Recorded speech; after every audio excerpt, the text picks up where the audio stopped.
Welcome back to the Situation Room, which is your weekly reminder that the world is ablaze, the exits are locked, and someone has made off with a bloody fire extinguishers. I'm your host, Siren, and this week we're leading with a deep dive into how and why China is interfering in Myanmar's civil war. Later, we've got our analysis of how Poland's recent election may impact its support for Ukraine, and a return to Haiti, where all signs are that Port-au-Prince is about to fall to a coalition of armed gangs, because things just can't seem to stop going wrong in Haiti. But it's our second story long-term fans want to stick around for. The story of how foreign government appears to be trying to take us down through a mixture of lawfare and pretty absurd legal threats. Welcome to the show. There are timestamps below. Don't skip ahead, though. Let's get to the big story. Beijing's attempt to stick its oar into Myanmar's civil conflict. Now, in that lead story, we travel to the dense jungles of Myanmar, where the nation's long civil war seems to be at a turning point. But although Myanmar's patchwork rebel alliance still controls most of the country, and although the nation's military regime is still nowhere close to mounting a large-scale counteroffensive, the new turning point in Myanmar is decidedly worse news for the rebels than the state of the conflict might suggest. Myanmar's most powerful neighbor, China, is stepping in, and it's taking a stance in the military regime's favor. To understand what's just happened in Myanmar, we've got to turn back the clock to last summer. After about a month of intense battles between Myanmar's powerful military, the Tatmadaw, and a rebel offensive led by a coalition called the Three Brotherhood Alliance, Myanmar's rebels captured the major city, Lashio. The capital of Myanmar's northern Shan state, estimated at a pre-war population of above 130,000, Lashio has been the Tatmadaw's last holdout in Shan state before the battle began. After the resistance had overwhelmed the surrounding towns and overrun the Tatmadaw's many outposts in the countryside, they besieged Lashio and pounded it with artillery and unmanned drones relentlessly. Then, they worked their way into the city, took an ever-growing list of important targets in fierce urban battles, and ultimately raised their flag over the Tatmadaw's headquarters of its northeastern command. The capture of the city represented an immense victory for Myanmar's rebel coalition, especially the resistance group that had been in charge, best known as the MNDAA. But fast forward to April 2025, and something strange happened in the rebel-controlled city. Without a battle, without public protest, and without even the threat of a direct attack, the forces of the MNDAA and their rebel companions vacated the city. Not long afterward, the Tatmadaw arrived, driving a convoy of some 200 vehicles and reassuming their control of the city without a fight. According to Myanmar's rebel leaders, speaking to the New York Times for a report published last week, the reason for the rebel exit was a simple one. Over the prior several months, China had placed considerable pressure on the rebels in Lashio, blocking the usual flow of trade across China's border 75 miles away, cutting off power and internet services to nearby towns, and holding the commander of the MNDAA hostage on Chinese soil, where he has been detained since October of last year, 2024. Now, before the decision to pressure the rebel coalition out of Lashio, China has largely held off on issuing explicit demands to either side of the Myanmar conflict.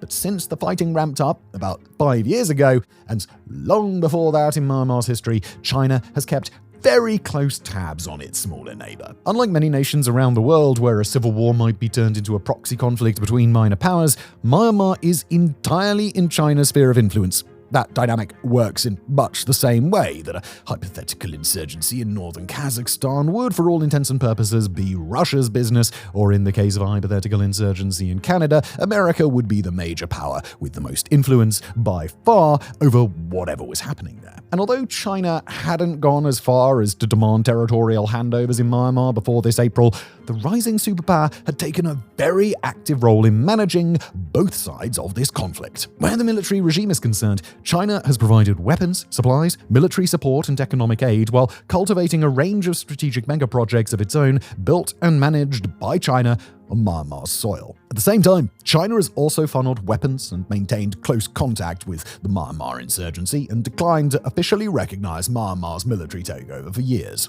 For a little while, it seemed as if China might even switch sides and back a rebel takeover of the country. Elsewhere, China maintains a direct proxy faction in Myanmar's Wa state, who we actually covered in depth over on our sister channel Places. Feel free to check it out after you've finished watching this video, of course.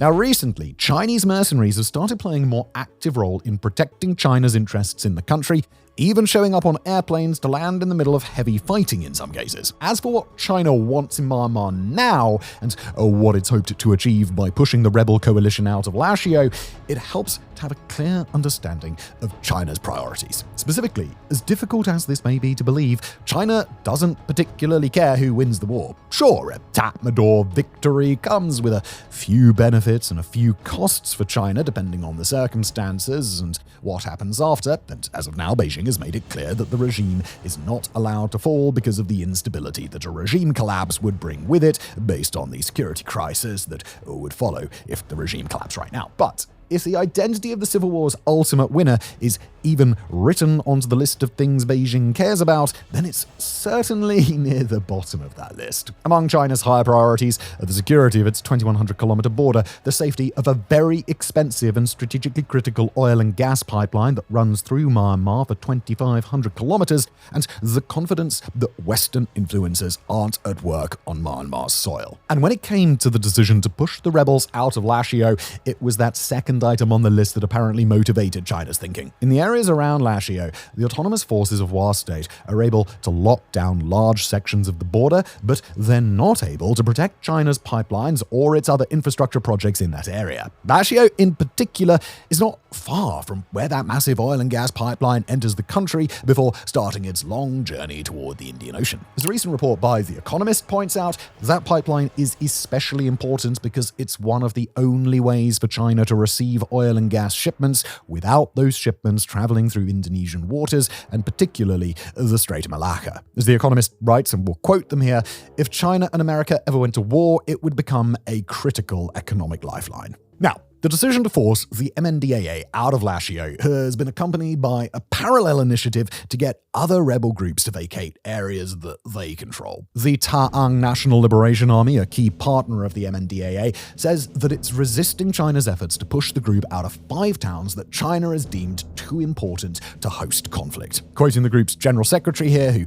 was speaking to the New York Times, they've warned us not to engage in battles along the China-Myanmar border or near the pipelines. In fact, they've explicitly said no battles should take place anywhere but their vested interests. China's warnings have gone against the military regime too, after the regime demonstrated a repeated willingness to use airstrikes liberally in areas where those same vested interests were at risk. But in the case of Lashio, China appears to have decided that it's better to simply ensure that the Tatmadaw is in control rather than leave it to the Tatmadaw to attempt a messy and violent counterattack. At the same time, China appears to be locking down other points of interest across the country. At a location where China intends to build a deep-sea port and then connect that port to China directly via a long railway, mercenaries have deployed with the mutual approval of both the Myanmar regime and the powerful rebel group that they're fighting. The regime even went so far as to pass a law allowing the presence of foreign mercenaries in Myanmar, something that the nation's leaders have tried to resist for many, many years. Meanwhile, those particular rebels, the Arakan army, have demonstrated their willingness to protect Chinese interests, ensuring that its pipelines are kept safe and that the flow of oil and gas is never interrupted. In central Myanmar, armed groups are now very used to following the principle of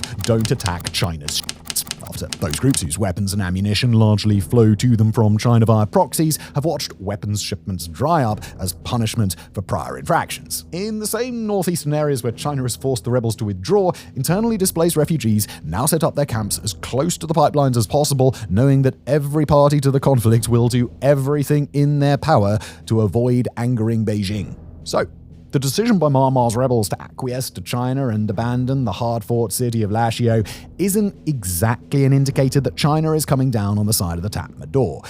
Yeah, China did host Myanmar's military leader in Beijing for the very first time earlier this year, but the situation's a good deal more complicated than just that. Instead, China has demonstrated its willingness to get a hell of a lot more direct about protecting its own interests in Myanmar and ensuring that whatever battles might take place between the Tatmadaw and the rebels, they don't get in the way of China's ambitions in the country. If the Tatmadaw and the rebels were to have massive battles in the deep jungle, or if the Tatmadaw wants to bomb civilian villages, or the rebels want to capture artillery or tanks or even helicopters, Beijing really couldn't care less. But anyone in Myanmar who touches China's is going to get the hammer brought down upon them, regardless of what they believe, regardless of what they're fighting for, and regardless of whatever other goodwill they've built with Beijing. In a conflict where all sides have to answer to China, the rebel withdrawal from Lashio is just one in a series of reminders that everybody would be wise to remember who the big boss really is. But The fact that China's involvement in the civil war is rooted in its own self-interest does not mean that it won't have a major impact on the conflict. If both Myanmar's ruling regime and its rebels understand that they're not to endanger China's economic assets, then the location of those assets will have a major bearing on where future battles will or won't take place. Take the city of Mandalay as an example, the second largest of the three critical cities that form the heart of the regime's remaining territory, but also the most vulnerable of the three. With the rebels already active in areas just outside the city, it's long been the likeliest target for the rebel alliance to try and bring its war effort to the next level, bringing down their greatest target yet and starting a cascade that might bring down the entire regime. The trouble, however, is that China's all-important pipeline passes right by Mandalay through a nearby town where the Tatmadaws military academies are based and where a major battle would be practically guaranteed. Not only that, but China is hard at work on a major railway project that runs right through Mandalay. It maintains a major cement factory just 30 kilometers outside of the city, and it's got a range of financial interests tied up in what remains an economically vibrant metropolis. There, many of the most powerful people in business are immigrants from China who own interests ranging from gold and gemstone mining operations to lucrative timber traders and more. Indeed, China has already stepped in to prevent an escalation of violence in and around Mandalay after the city was first threatened in late 2024. For China, it appears that a change in territorial control over Mandalay is a critical red line, and one that Myanmar's rebels will not be allowed to cross. Until and unless that changes, the rebels will struggle mightily to begin the final cascade of battles and takeovers that could bring the regime down. It's for that same reason that the rebels didn't take full advantage of the chaos after Myanmar's devastating earthquake. It's for that same reason that several rebel groups have agreed to repeatedly extend a ceasefire with the regime, even though the regime continues airstrikes in some parts of Myanmar. And it's for that same reason that the rebels haven't seemed to seize on their recent technological advances, most recently the first instance of a rebel group using a first-person drone to bring down a military helicopter. If China refuses to allow battles in places where its interests may be harmed, then at this stage of the fight, the rebels are unable to take the war to the next level. Until and unless that changes, the rebel alliance is at an impasse, and Myanmar's military regime is safe. For now. And just before we continue, quick announcement about something we've been cooking up in the basement the last couple of months. So look, you know how on WarFronts, sometimes we cover national or international politics in addition to all of the war and fighting that seems to consume our planet. Well, we thought, what if we had a channel solely dedicated to that? And now that channel is here. Political Fronts is our attempt to dive into all the backroom stuff that makes our societies what they are. Not just the big decisions that lead to war, but also the smaller stuff, the compromises, the politicking, the ideas churning under the surface that are there silently shaping our lives. Both the alliances made on the global stage, but also those made in the corridors of Congress. There's a common misquotation of the Prussian general Karl von Clausewitz that says, "War is politics by any other means." Well, Political Fronts is our stab at covering that non-war part. The policy battles that happen long before the shooting starts. There's a link in the description below. Please go check it out. And also, while you're down there clicking links, we've got a twice-weekly newsletter. It's also free. Why not subscribe? Thousands of people already do. Thank you to those people. I think it's close to 10,000 people now. Thank you. And now let's talk about Somalia, shall we? It's about to get a bit spicy. Now, since we started the Situation Room nearly 2 years ago now, wow, it's been a minute, we've covered all sorts of conflict-related news from around the globe. But this week, for the very first time, it turns out that we are kind of actually the story. But now, a little under 2 weeks ago, on May the 28th, we published an episode titled The Siege of Mogadishu Has Begun. And in that episode, we discussed at length a recent offensive by the Somali-based jihadist insurgency Al-Shabaab. Since late February, Al-Shabaab has taken large swaths of territory across central and southern Somalia, forcing some major retreats by Somalia's armed forces in the process and undoing the work of a prior US-backed Somali offensive that had broken Al-Shabaab's control over those very same areas. As of the time that we wrote that episode, and still to this day, Al-Shabaab now controls nearly the entire band of territory around the Somali capital city of Mogadishu. It's dozens, if not hundreds of kilometers thick. The only exceptions are a small band of territory along the coast and the territory that immediately surrounds one major highway where al-Shabaab is able to set up checkpoints, launch attacks, and otherwise exert its presence in a contested area. Although Somalia's elite shock troops have been able to carry out a few large counterattacks with high and attention-grabbing body counts, the Somali military lacks the strength to break out of its new confines for the long term, hold the territory it manages to capture back, or otherwise engage in a real counter-offensive against al-Shabaab. And as we concluded in the episode, Mogadishu is in a functional state of siege, and although al-Shabaab is unlikely to come barreling into the capital in a full frontal assault, it's likely to be able to hold that perimeter and begin launching its patented terror attacks to destabilize the city. So, you can imagine a bit of a surprise when the WarFronts team got, on May the 30th, 2 days after the episode was released, an email from a Somali law firm that goes by the name Unite Law Chambers. As far as we can tell, Unite Law Chambers is actually a legitimate Somali law firm, and as Unite Law Chambers was more than happy to tell us, they were pretty pissed. Or more specifically, the quote, concerned parties who've retained their services are pissed. Now, we'll show the email on screen here for you to read if you'd like. You can pause the video now, but the major points are these. Within 7 days of receiving the email, we at WarFronts are supposed to send full documentation of all of our sources and evidence, our sponsors, our financiers, and our production entities, our permits and licenses to make the episode we made. Complete production documentation, including all of our research sources and copies of all our editorial reviews. We have apparently violated 2 Somali penal codes and a media law against defamation, incitement, and false reporting, respectively, as well as a couple of YouTube policies, and the International Covenant on Civil and Political Rights. According to Unite Law Chambers, if we didn't immediately remove the episode, give them everything they want, publish an apology, pinky promise not to write mean things about Somalia again, and donate 100% of our proceeds to Somali humanitarian organizations, then we will have our channel referred for termination. We'll be brought to Somali court, and we'll be referred to Interpol. Yep, Interpol. Not sure they entirely know what Interpol does. And to that, we'd like to issue our formal response on behalf of the entire WarFronts team. Right off. Now look, there are a few important points to discuss here, but the most important among them by far is that this is a clear and obvious example of a practice called lawfare, the use of frivolous legal action, or the threat of frivolous legal action, to intimidate or silence opponents of a federal government.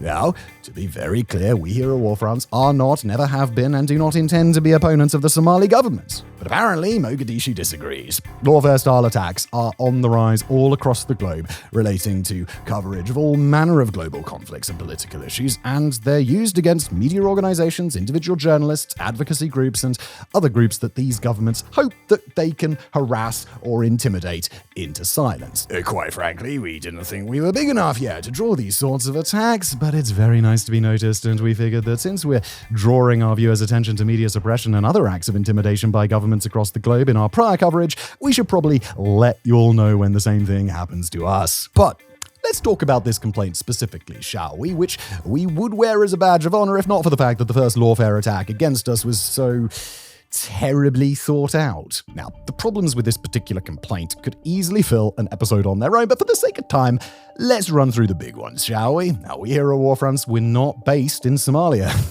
Shocking, I know.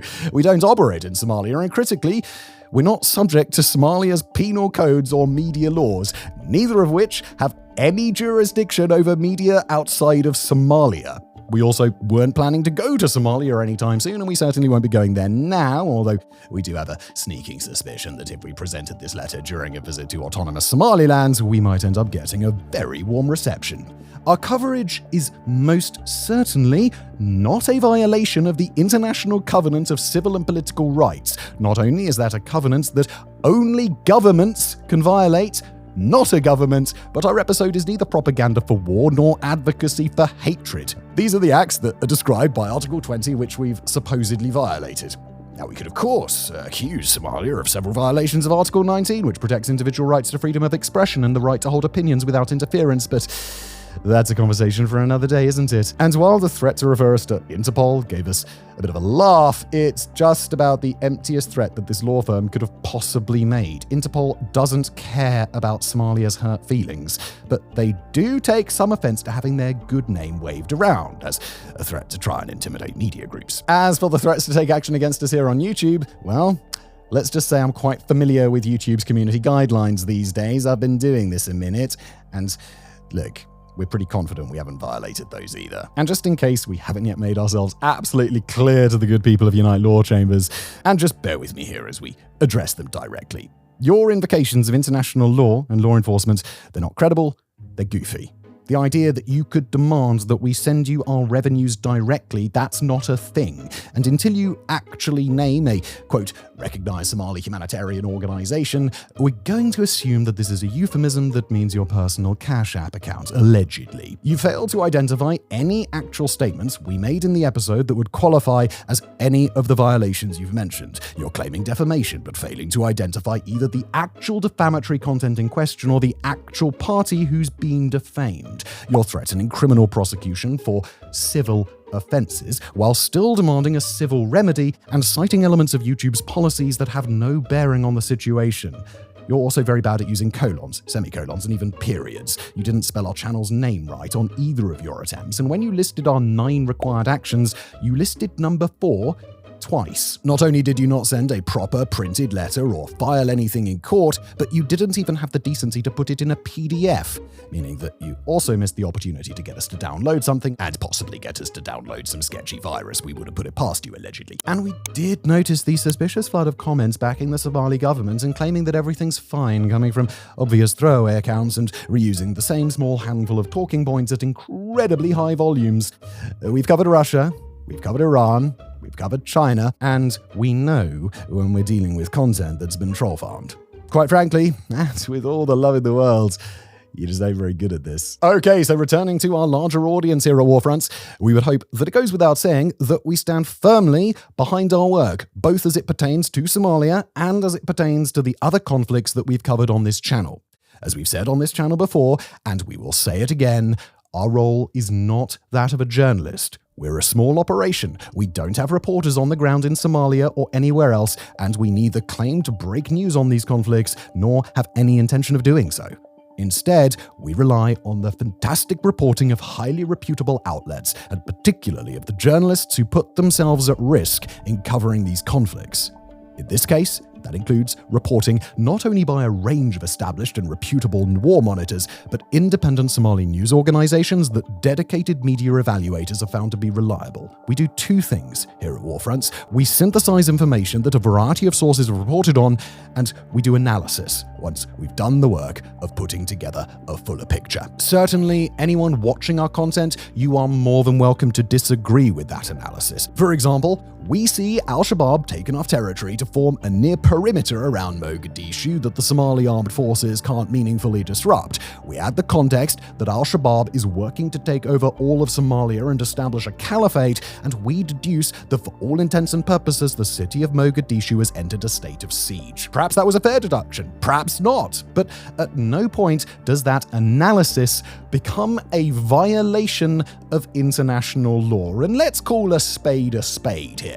Regardless of the legitimacy or lack thereof of Unite Law Chambers, it appears to us, allegedly, that we've been targeted by the Somali government. Again, allegedly. We're speculating. In the course of that attack, we've been threatened with prosecution in Somalia, we've been told to engage in self-censorship and make direct payments to foreign actors, and we've been threatened with the prospect of an investigation by international law enforcement. Luckily, we're well aware of the fact that these threats aren't worth taking seriously. We have all the legal representation we need, and we're lucky that the members of our team all live in nations where they have absolutely nothing to worry about. But as these sorts of attacks grow more and more common across the globe, and as national and international legal systems are weaponized against independent media, we have to emphasize that so many organizations and solo journalists are not so lucky. Indeed, myself, a few years ago, I would have been scared of this.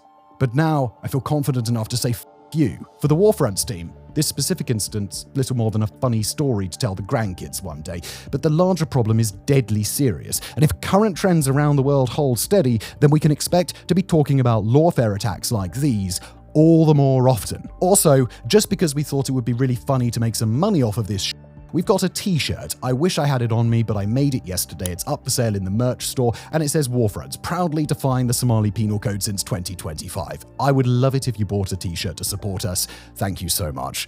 Now let's talk about Poland. Pause, that was intense. What the fuck, Somalia? Chill. On the 1st of June, citizens of Poland went to the polls to elect a new president. The result? Whoever it would be likely to have a deafening impact on the country's defense and security endeavors, as well as relations with its partners, both East and West. The election was a runoff, following from the first round in May, in which no candidates had won the majority necessary to clinch the presidency outright. The candidates who fell off in the first round were a colourful group, offering a unique insight into bitter, often controversial divides at the heart of the Polish political sphere. Perhaps most significantly of these, falling short at 15% of the first round vote, was entrepreneur and tax advisor Sławomir Mencen of the Nationalist Confederation Party. Menczen's program included ending free university tuition, sealing Poland's borders, prohibiting abortion in all circumstances, including rape, and preventing Polish troop involvement in the war in Ukraine. Also defaulter was Grzegorz Braun, a dissident former parliamentarian for the same Confederation Party. A self-identified traditionalist Catholic, Braun was especially known for his anti-Semitic tirades, and in 2023 he doused a Hanukkah menorah installed in the Polish parliament with a fire extinguisher, resulting in his expulsion from the chamber and loss of parliamentary immunity. At 6% of the vote, he came up far short, as did the trio of Simon Hołownia from the Christian Democrat Third Way and a pair of candidates from left-wing parties, each receiving less than 5% of the vote.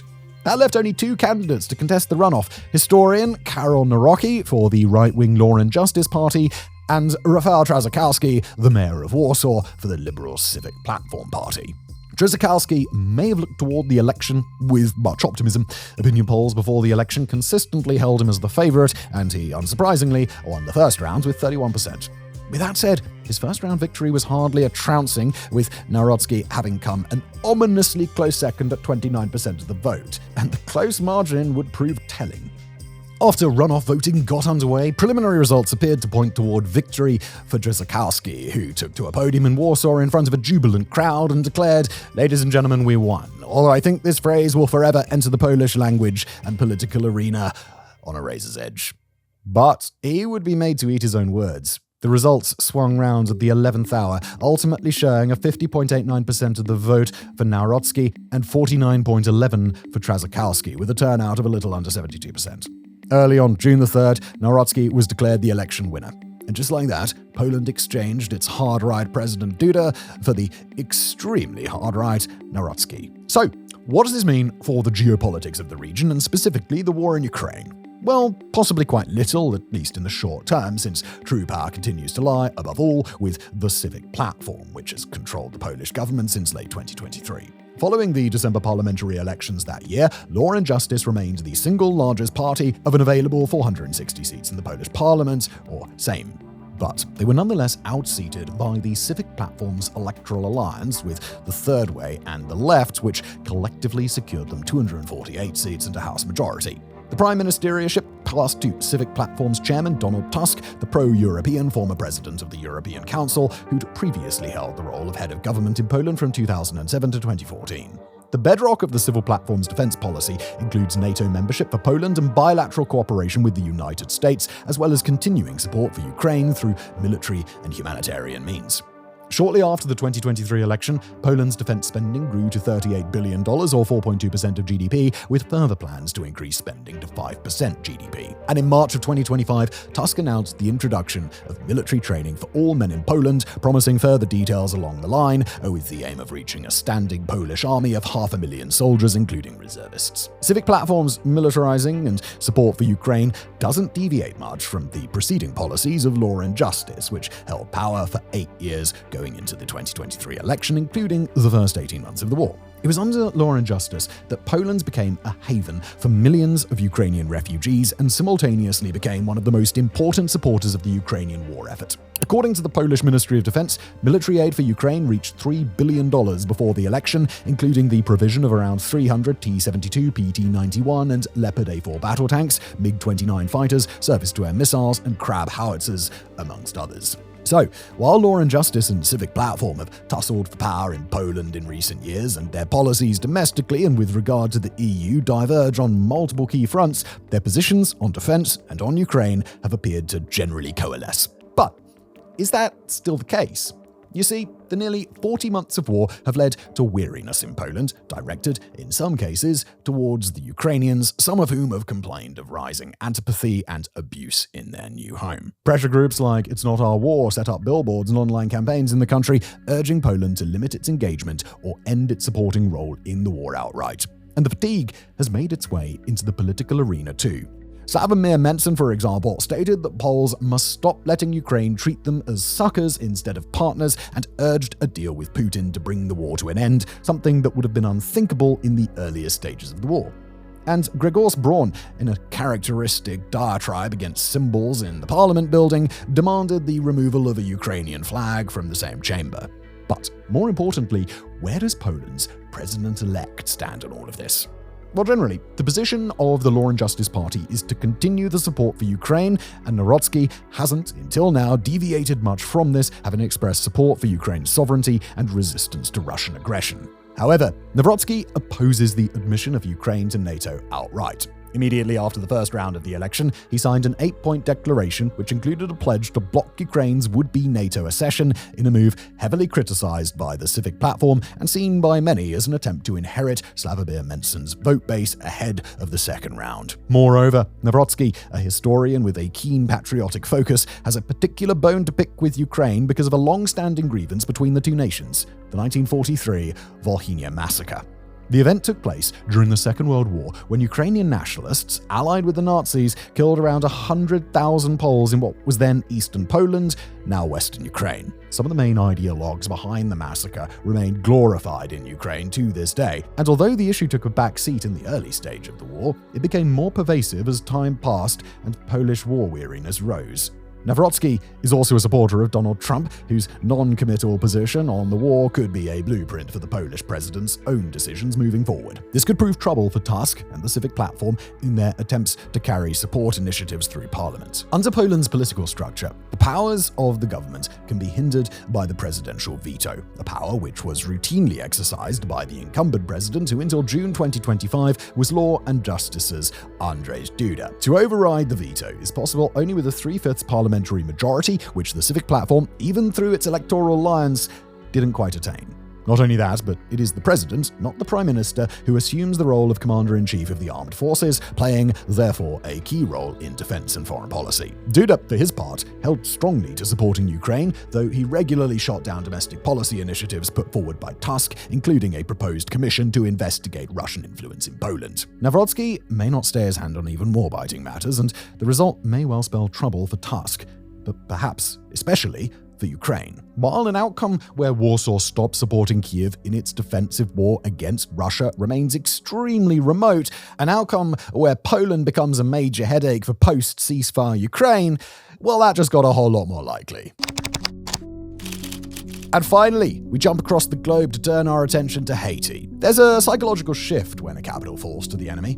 No matter how clearly desperate the situation was before, watching the seat of power seized by an opposing force, it triggers something, an acknowledgement that all really is lost. We saw this just 4 years ago when the Taliban entered Kabul, or last December when a coalition of rebels marched on Damascus and overthrew the Syrian regime of Bashar al-Assad. Well, now, one of those big psychological shifts may be about to play out in the Caribbean. For years, the Haitian capital of Port-au-Prince has been on the verge of being overrun by armed gangs. Government control has slipped away to the point that even former ministry buildings have been surrendered. But so long as the authorities still held a pocket of land, the world could tell itself that Haiti hadn't fallen. That it might be a basket case, but not one that was literally led by ruthless gangsters. Today, though, that last government-held pocket might be on the verge of disappearing.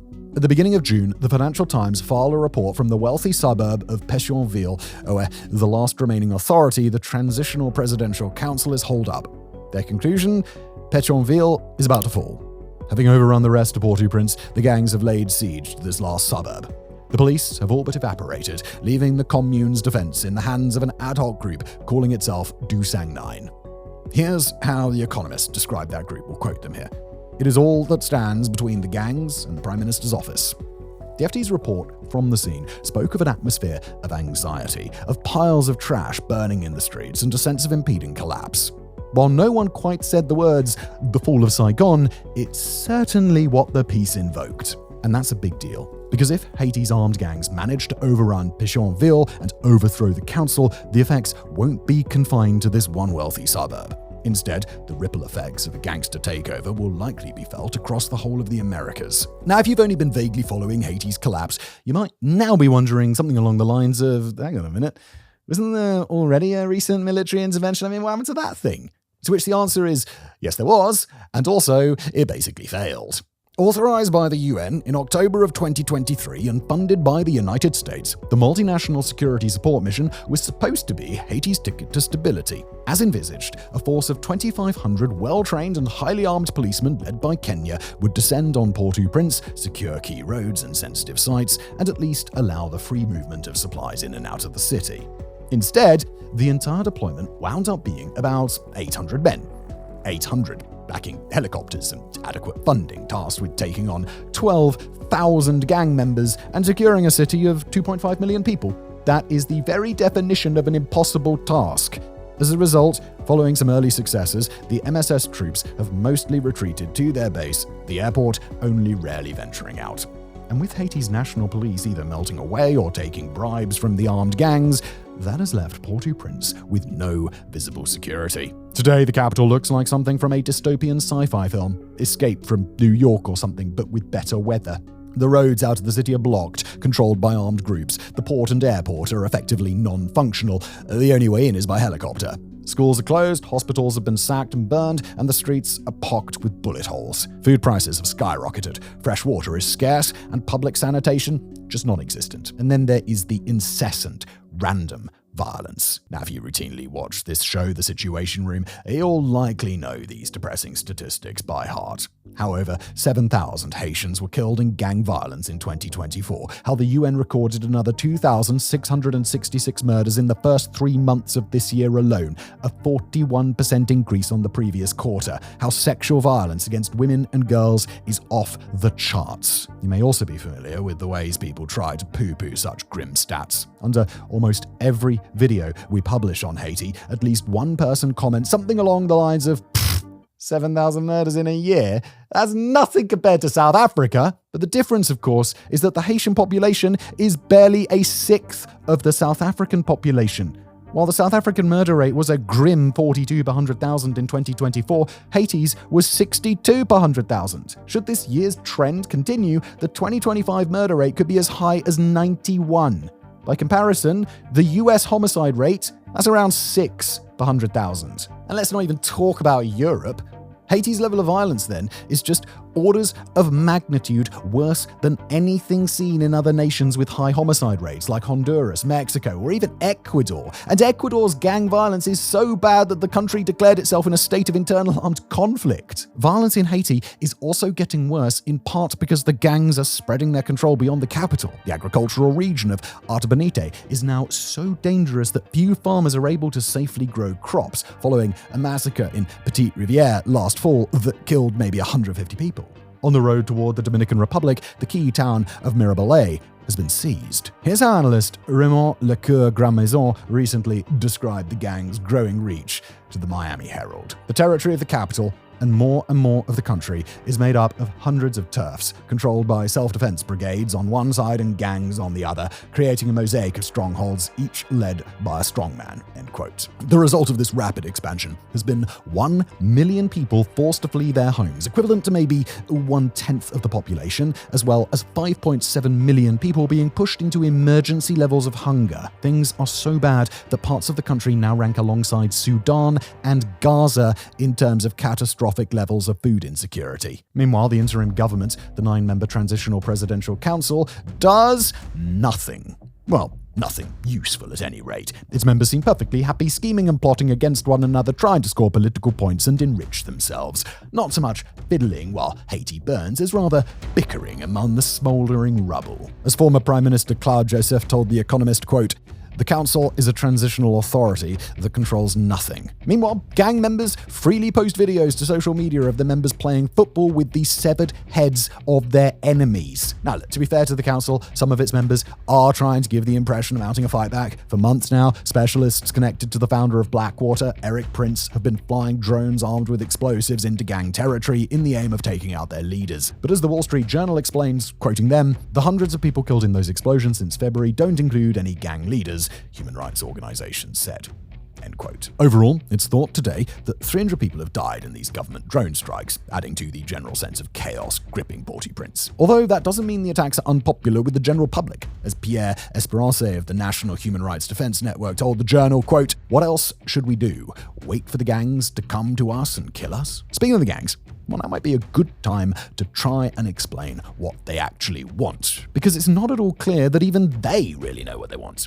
As War on the Rocks notes, despite the fear that Port-au-Prince could fall like Kabul, Saigon, or Damascus, the situation in Haiti isn't like a normal civil war. To quote them, "The ongoing crisis in Haiti defies traditional dimensions of interstate conflict. The crisis goes beyond a scourge of gang violence as the gangs challenge the authority of the state. Yet the gangs have not taken over the country, though they likely could do at any time." End quote. In the recent cases of Afghanistan and Syria, the fall of the capital meant a new force or group of forces stepping in to take over the functions of the state. For all they may have emerged as violent terror groups, the Taliban and HTS were absolutely interested in forming new administrations, providing public services, and generally fulfilling the functions of government. There's no indication that Haiti's armed groups want to do anything similar.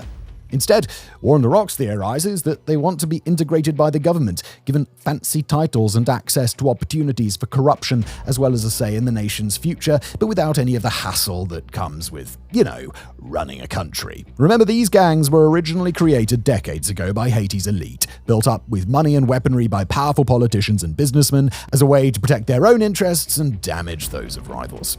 Even now, as they threaten the entire nation, there are signs that the gangs still maintain contact with the top of Haitian society. This means that rooting them out will be next to impossible, and that doesn't bode well for heading off the final fall of Port-au-Prince. Right now, the options for dealing with the Haitian crisis are limited at best. For all people talk about a Haitian-led solution, attempts to find one over the last few years have led precisely nowhere. And that leaves outside military intervention as the most obvious way forward.